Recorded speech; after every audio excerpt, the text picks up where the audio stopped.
Hello students, I Dr. Kshitija Gandhi would like to explain you fund flow analysis.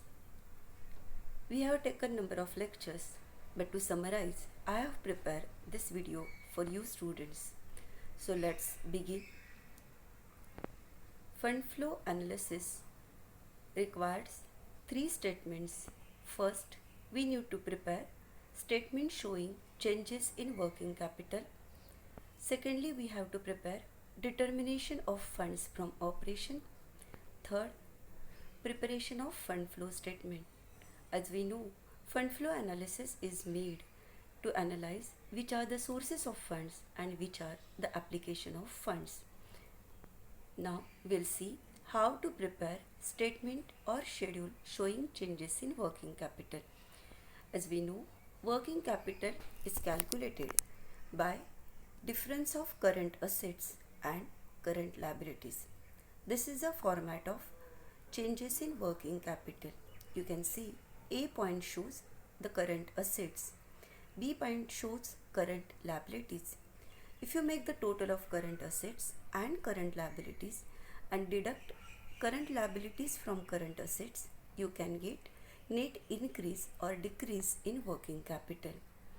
In the format, in the column of items, you should write or you should list out all the current assets, then list out current liabilities.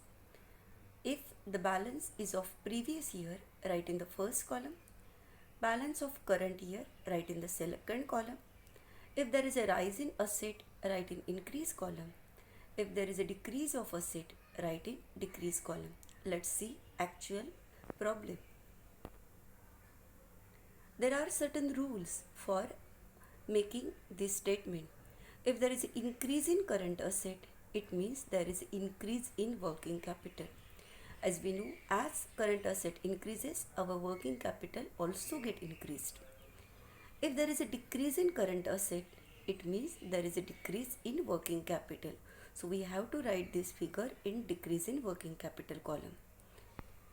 If you are increasing current liability, it means it is a decrease in working capital. So when liability increases, you should mention the effect in decrease in working capital column. If there is a decrease in current liability, you should add the effect in increase in working capital. In case of liabilities, you have to give reverse effect, whereas in case of current asset, you have to give the same effect. Now see, this is one example. I have mentioned all the current assets, year 2017-18, increase in working capital and decrease in working capital. Just check, inventory is the amount of 1,20,000 for the year 2017. In the year 2018, it is 1,50,000. So we can see net rise 30,000, which we have written in increase in working capital column. Account receivable, we can see account receivable is decreased by 40,000. So we have mentioned in decrease in working capital column. Same in case of cash and bank balance. Again, in case of prepaid expenses, the balances are increased, so we have written in increase in working capital column. In case of cash and bank balance and prepaid expenses, 15,000 and 3,000 is the rise of that asset respectively. In case of bills receivable, it is decreased by 14,000. So we have mentioned in decreasing working capital. Regarding current assets, it's a direct results. We'll see regarding current liabilities. Accounts payable in the year 2017, it is 45,000. In the year 2018, it is 60,000. You can see the accounts payable are increased by 15,000, but we have mentioned in decrease in working capital. In case of outstanding expenses, increased by 1,000, but we have mentioned it in the decrease column. Whereas bills payable are decreased by 5,000, but we have mentioned in the increase in working capital column. I hope you are clear with the concept of current assets and current liabilities and their treatment in case of statement showing changes in working capital. Now we have taken the total of current assets and total of current liabilities.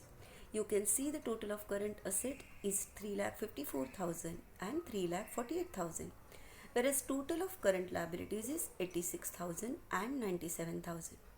Now we need to calculate net working capital.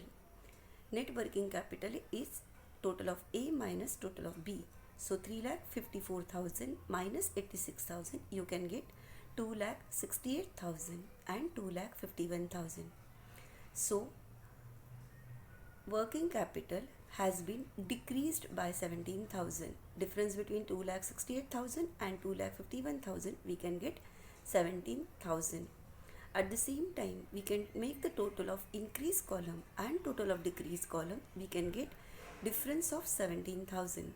So here we can write that net decrease in working capital is 17,000. I hope you are clear with the concept of how to prepare statement showing changes in working capital.